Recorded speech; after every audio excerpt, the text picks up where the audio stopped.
Imagine um animal que enxerga cores que você nunca vai ver, outro que sobreviveu ao vácuo do espaço, um terceiro que esmagava crocodilos vivos com o próprio corpo. Agora imagine que todos eles existiram, ou ainda existem. Alguns estão no seu aquário, outros no fundo do oceano, e um deles pode voltar. Cientistas estão discutindo a desextinção do megalodon. Sim, você ouviu direito, mas antes de chegar lá, você precisa conhecer os 7 outros seres que desafiaram a evolução. Este documentário tem 15 minutos e a cada 60 segundos uma curiosidade que vai explodir sua mente. Aperte o play, silencia o celular e vem comigo. Primeiro animal, menor que seu dedo polegar, mas com um soco que quebra concreto. Camarão mantis, nome científico Odontodactylus scilarus. Vive hoje nos recifes de coral do Indo-Pacífico, da Austrália até o Japão. Apareceu há 50 milhões de anos. Ele viu a extinção dos dinossauros de um esconderijo no fundo do mar. O que ele come? Caranguejos, moluscos, polvos, até outros camarões, mas não é um caçador comum. Ele tem 2 tipos de apêndices raptoriais: os esmagadores, que parecem um taco de beisebol, e os perfuradores, com espinhos. O soco atinge 23 metros por segundo, a aceleração de uma bala de pistola. E o pior, a bolha de cavitação que ele cria colapsa com temperatura igual à superfície do Sol por um microsegundo. Hábitos de acasalamento. O macho constrói uma toca em formato de U. Ele enfeita na entrada com conchas coloridas. A fêmea inspeciona. Se aprovar, entra. O acasalamento dura segundos, porque qualquer demora vira briga. Curiosidade: camarões mantis formam pares monogâmicos por até 20 anos. Sim, mais tempo que muito casamento humano. Nível na cadeia alimentar: predador de topo em seu nicho. Ninguém caça um adulto saudável, nem polvo, nem moreia. Ponto forte: visão ultra espectral. Ponto fraco: extremamente territorial. Um camarão mantis num aquário mata todos os outros peixes. Comparação com o tardígrado: um tem força, o outro resistência. Quem venceria? Depende do ambiente, mas na água, o camarão desintegra o tardígrado antes que ele entre em criptobiose. Do menor soco do mundo ao maior sobrevivente do universo, o tardígrado é uma lição de resiliência compactada em menos de 1 milímetro. Presente em todos os cantos do planeta, das florestas tropicais às geleiras da Antártida, ele é um fóssil vivo que caminha entre nós. Surgiu há 500 milhões de anos, assistiu à fragmentação da Pangeia, sobreviveu a 5 extinções em massa e viu o ser humano dar seus primeiros passos.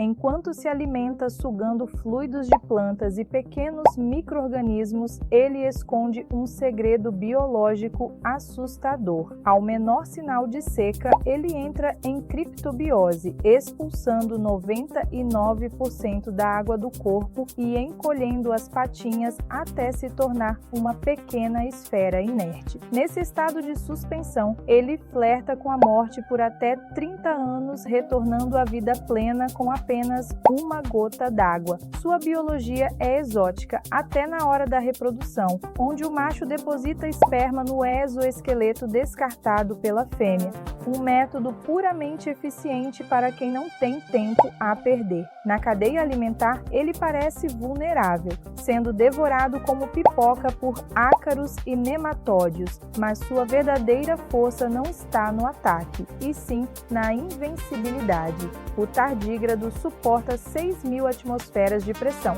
6 vezes mais que o fundo da Fossa das Marianas, radiações 1000 vezes superiores ao limite humano e temperaturas que desafiam a física, variando de menos 272 graus Celsius a 150 graus Celsius. Ele não possui defesas ativas, ele simplesmente espera o caos passar. Se comparado ao camarão mantis, o contraste é poético. O camarão venceria a batalha física em 1 segundo com seu soco supersônico. mas se o tardígrado estiver em modo de resistência, ele pode simplesmente ignorar o golpe, aguardar a morte natural do predador e despertar semanas depois sobre o seu cadáver. Essa resistência é tão absoluta que atravessou as fronteiras da Terra. Levados ao espaço, tardígrados não apenas sobreviveram ao vácuo e à radiação cósmica, como as fêmeas botaram ovos que eclodiram normalmente. O tardígrado não luta contra o universo, ele apenas sobrevive a ele. Saindo do mundo microscópico, mergulhamos na Era do Gelo para encontrar o Smilodon. Dominando as Américas de 2,5 milhões a 10 mil anos atrás, ele não era um tigre, mas um felino de uma linhagem única e brutal. Mais baixo que um leão moderno, porém muito mais robusto, ele possuía patas dianteiras maciças projetadas para uma única função: imobilizar presas de grande porte sob um peso de até 300 quilos. Seu cardápio era digno de um titã, incluindo lhamas, bisões e até as temidas preguiças gigantes. Diferente de outros felinos, sua mordida não era feita para esmagar ossos. Seus icônicos caninos de 28 centímetros eram lâminas de precisão feitas para cortar carne macia, atingindo a traqueia e os vasos sanguíneos para que a vítima morresse em segundos por hemorragia. Apesar da aparência feroz, o Smilodon escondia um lado cooperativo. Fósseis de indivíduos idosos com dentes quebrados sugerem que o bando cuidava dos seus, compartilhando comida com quem já não podia caçar. Um nível de empatia raro entre superpredadores. Sua força bruta nos membros anteriores era seu maior trunfo, mas seu calcanhar de Aquiles era a fragilidade da mandíbula e dos próprios dentes de sabre. Se um canino quebrasse durante uma luta, o destino era cruel. Sem suas facas, o animal não conseguia abater presas e morria de fome. No topo da cadeia alimentar, ele travava batalhas territoriais com ursos de cara curta e lobos terríveis, mas respeitava limites. Enquanto caçava megatérios jovens ou doentes, um confronto com um megatério adulto era frequentemente suicida, já que um único golpe da preguiça gigante poderia ser fatal. A curiosidade final deste gigante reside na sua voz. Análises do osso hioide revelam que o Smilodon não possuía o aparato necessário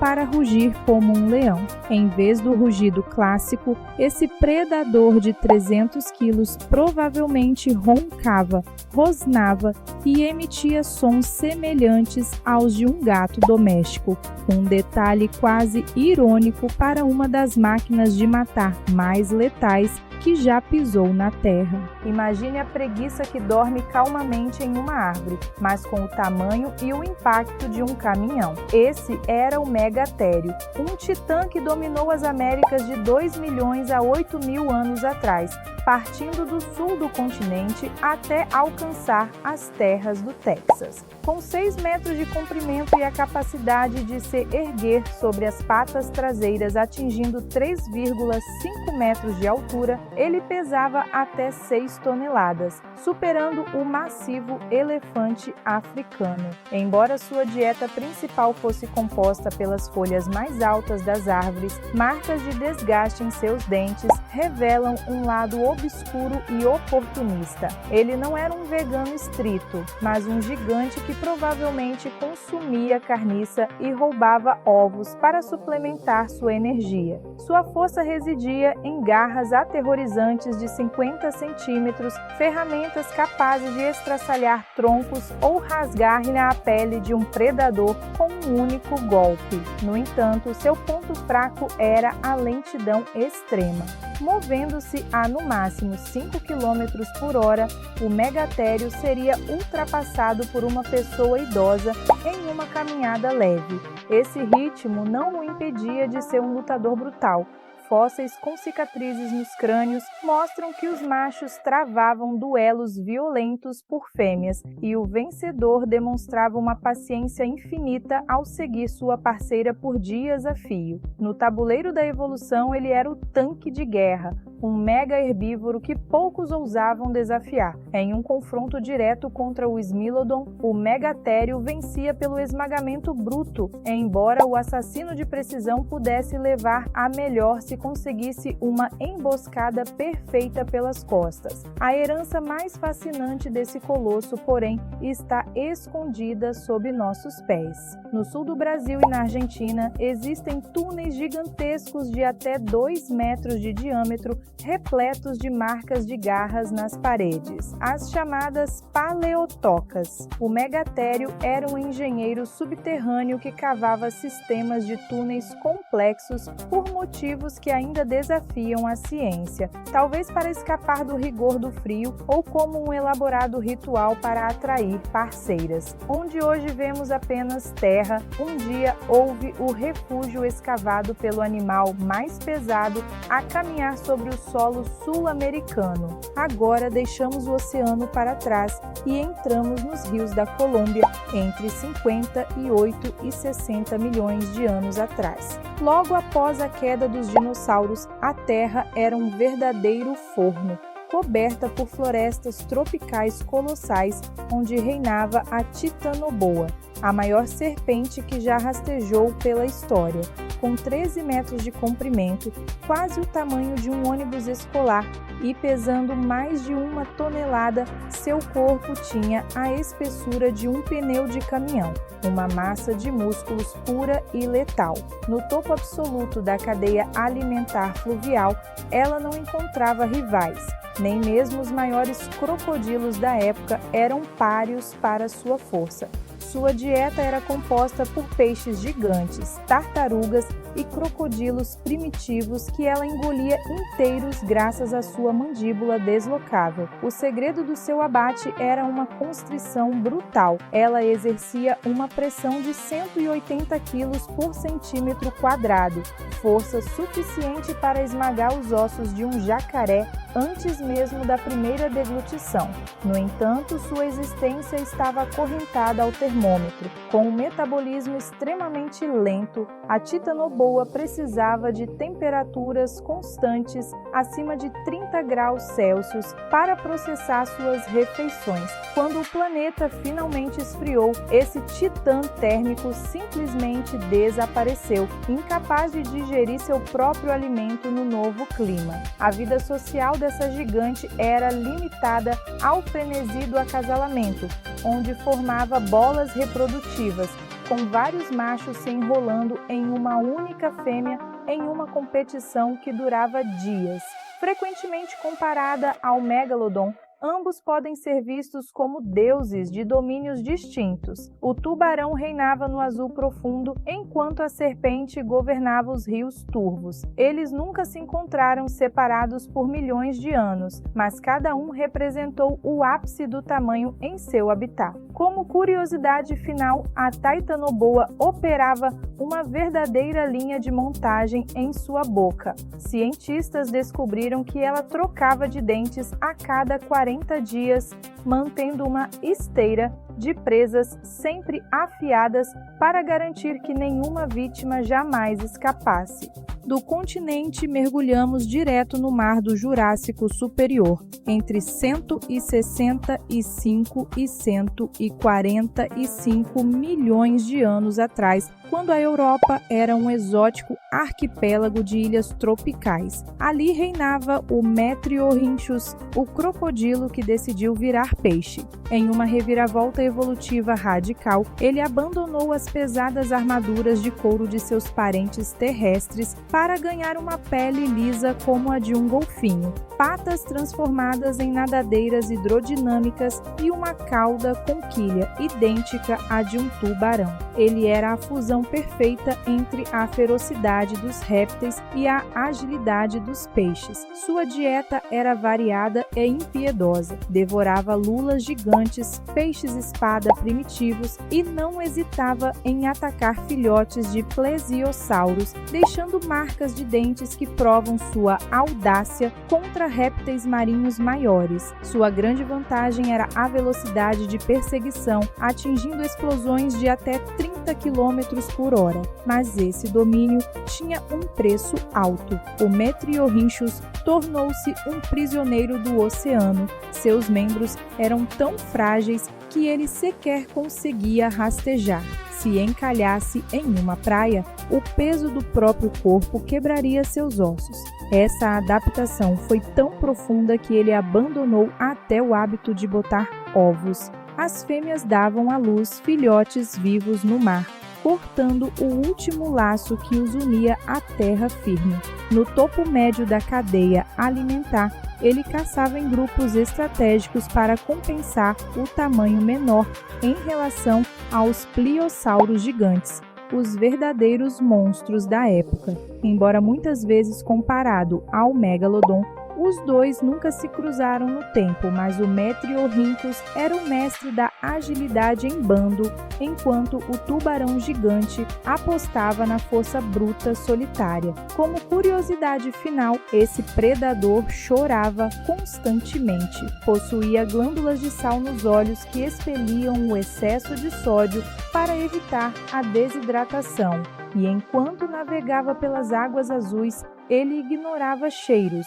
Com um olfato fraco, sua técnica de caça era guiada estritamente pela visão apurada e pela sensibilidade à pressão da água, rastreando cada movimento de suas vítimas no abismo. Finalmente chegamos ao monstro que se tornou o maior ícone do terror biológico, o megalodon. Dominando os oceanos de todo o mundo entre 23 e 3,6 milhões de anos atrás, ele era uma força da natureza com 20 metros de comprimento, 3 vezes o tamanho de um grande tubarão branco e um peso colossal de até 60 toneladas. Armado com dentes serrilhados de 18 centímetros, ele não era apenas um predador, mas um colosso projetado para abater o que houvesse de maior nos mares. Sua dieta era direta e brutal: baleias. Fósseis desses cetáceos com marcas de mordidas revelam uma estratégia cirúrgica, onde o megalodon destruía as nadadeiras para imobilizar a presa antes de esmagar o crânio com uma mordida de 11 toneladas,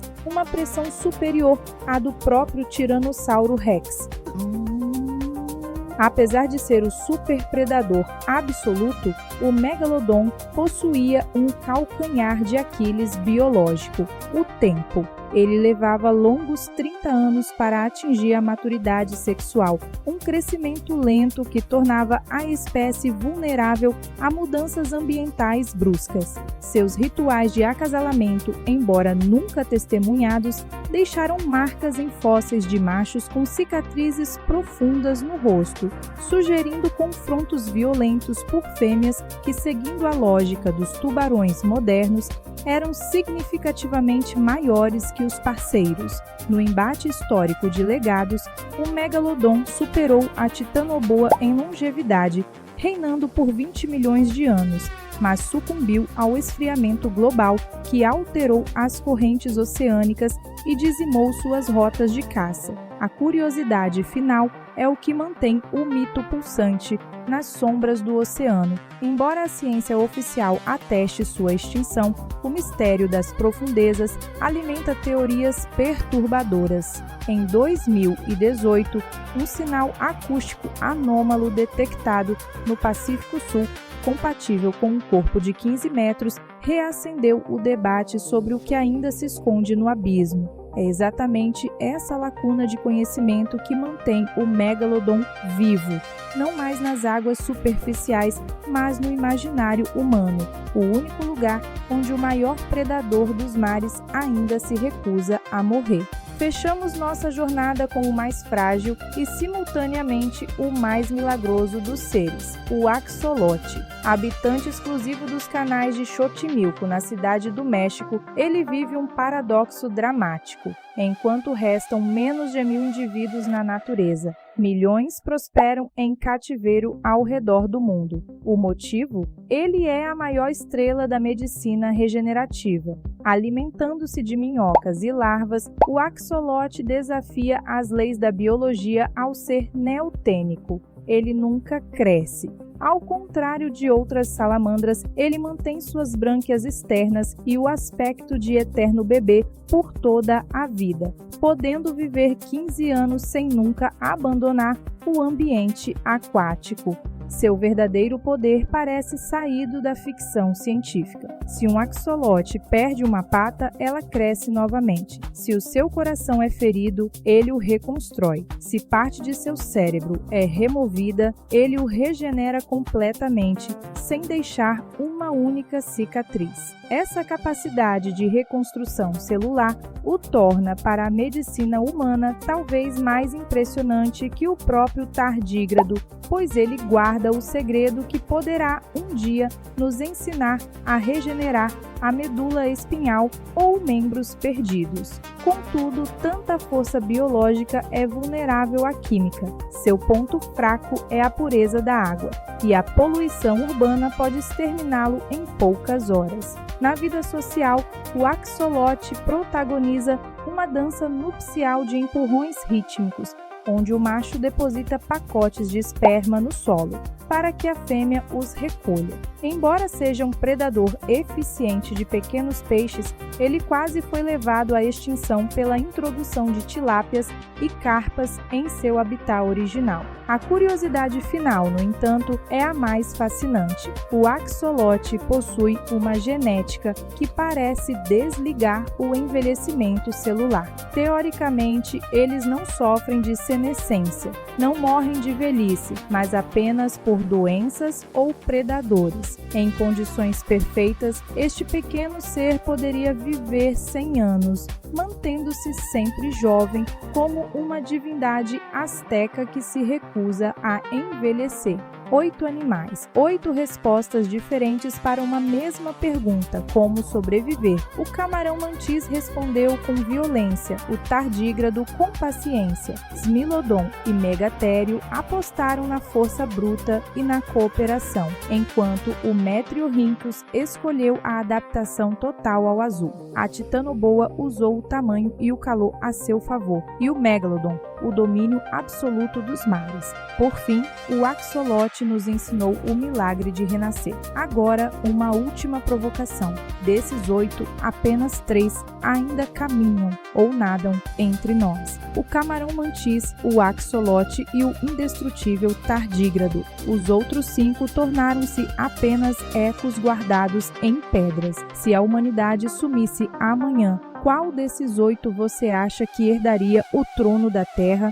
Deixe sua teoria nos comentários. E se você chegou até aqui, inscreva-se. Na parte 2, eu vou te apresentar um animal que é mais antigo que todos esses juntos e que ainda patrulha os oceanos. Spoiler: não é o Megalodon, é algo muito mais persistente.